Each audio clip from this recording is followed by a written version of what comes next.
What's good, ladies and gentlemen? Welcome to the MKO Pugilism Boxing channel where we talk all things box. Remember to like, subscribe, hit that bell notification, put it on all so you get notified soon as we drop any new content on this channel. Without further ado, let's get into this one. So this Saturday just gone, we had the super featherweight fight, WBO superweight title, which was held by Jamel Herring, and he was defending it against Shakur Stevenson. Shakur Stevenson coming into this was looking to become a two-weight division world champion. Young guy, 24 years old, very ambitious, undefeated going into this fight. Decent record, but again, he's a guy that is still establishing himself, still on his way up and looking to gather the belts as he goes up in the divisions. Jamel Herring, on the other hand, he had two losses on his record. And interestingly, this fight going into it, this is two southpaws, two left-handed fighters, and I think his losses, at least one of the two losses he had, came against a southpaw. It might have been both of them against southpaws. I'm not sure. You can correct me in the comments on that. But anyway, so going into this fight, these guys, they knew each other. They've sparred together. They've got a common friend in Terence Crawford.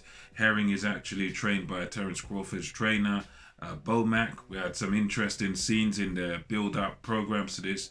Even Amir Khan now trained by Bomac and that. So, yeah, going into this fight, bit of history there. Both guys knew each other and both guys wanted to one-up each other. Shakur was talking smack, talking heavy before getting into the ring. Herring was more the gentleman, more the friendly guy, the politically correct guy, the guy that's just calm, just get on with the business. So, as they got into the ring, both guys looked confident.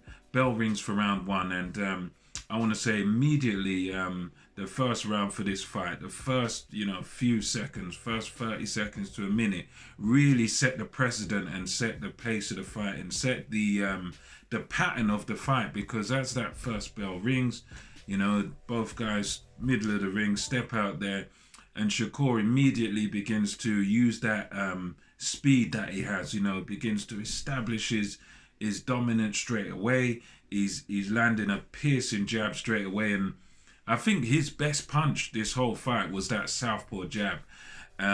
He didn't use any soft jab. He didn't really. Stevenson didn't pour with the jab or take it easy with the jab.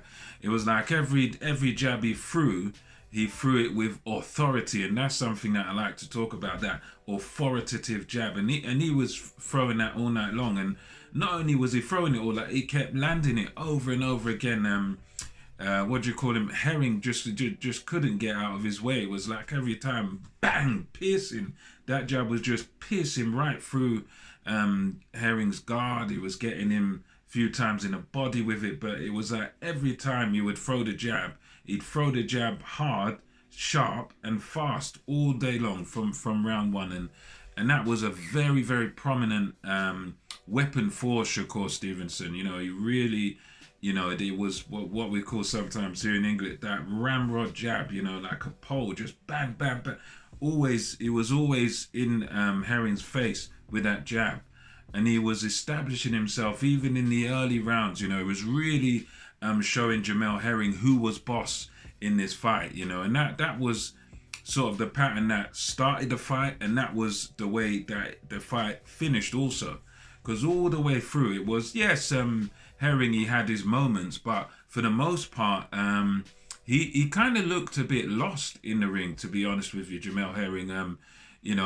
Going by his previous performances, I'd seen him have Carl Frampton up and beat him and stop him quite early in their fight. So, you knew that Jamel Herring had power going into this fight, but Stevenson was just too sharp and just too clever. He's got a great ring IQ, and it was just too clever. It was like every time Jamel Herring even thought about doing something, he'd have to eat about 3 or 4 shots from Shakur Stevenson, and that was the way Stevenson fought, and that was how he sort of dominated this fight, really.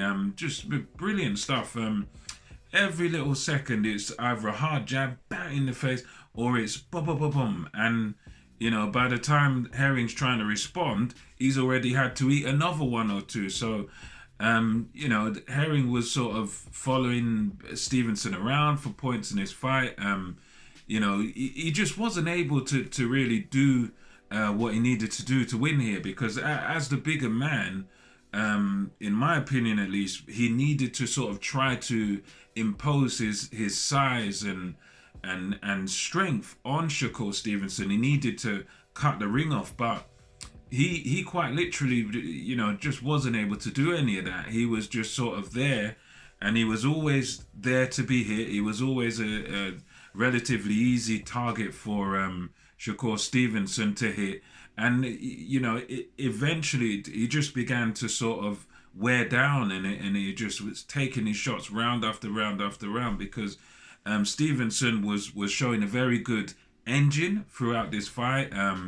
He was landing combinations from round one all the way through until it ends in the 10th round. And it was just a case of where, Herring just simply, it didn't seem to, it's either he didn't know what to do in this situation, he didn't know what to do with this adversity that he was facing with these combinations and this younger, faster guy that's just that bit sharper and he's one step ahead of you. He just didn't seem to know what to do with Stevenson. He was just there and getting hit quite a lot. He had little pockets of success, but it really wasn't enough. It wasn't even enough to really stay in the fight, and it was a merciful stoppage eventually by the referee in round 10 because he was I would say even from, I think it was round 2 or 3, there was a combination that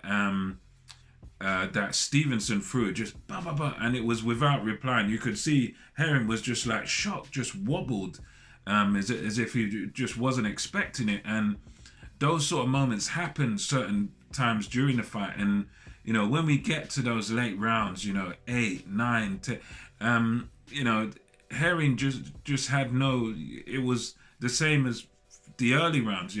Stevenson with his combination punching, bum bum bum bum, not pretty much non-stop, landing combination after combination after combination, to the point where it was just going to end very badly for Jamel Herring. So the referee just gracefully stepped in round 10 and ended things. And I think it was as much the sort of punching power of Stevenson, which is not that great, but it was just the sheer, not only the force of the punches, but it was just the fact that Herring was just taking these punches without reply.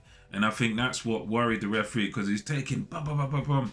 And even if you're not a big puncher, even if you're just an average puncher, if you're hitting a guy over and over and over and over again for like 10 rounds straight, I don't care how good you're going over, you're going down. And that's what the referee done. He just sort of jumped in there as Stevenson was landing yet another combination on Jamel Herring. So yeah, overall, very impressive display by Shakur Stevenson. In my opinion, he pretty much shut out Jamel Herring. He outboxed him, he outsmarted him, he outfought him, he outsped him, and he was just too fresh and too sharp for Jamel Herring at this point. I mean, Jamel Herring didn't look bad in his last performance. He looked decent, but he did look, very bad in this fight. It's one of those where he is now 35 years old. So, in boxing years, he's getting on for that sort of weight.